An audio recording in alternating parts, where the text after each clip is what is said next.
ہمیں نعمتیں دی، یہ یاد دلانے کے لیے کہ کوئی خدا ہے، تم بھول نہ جاؤ اللہ کو، ایسا نہ ہو دنیا میں جا کے دنیا ہی میں کے چکروں میں رہ جاؤ۔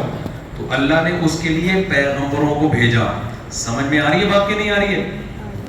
نوح علیہ السلام آئے، ابراہیم علیہ السلام آئے، اسماعیل علیہ السلام آئے، موسیٰ علیہ السلام، سلیمان علیہ السلام، داؤد علیہ السلام، عیسیٰ علیہ السلام، ہارون علیہ السلام، زکریا علیہ السلام، یحییٰ علیہ السلام، اور اتنے سارے پیغمبر اللہ نے بھیجے۔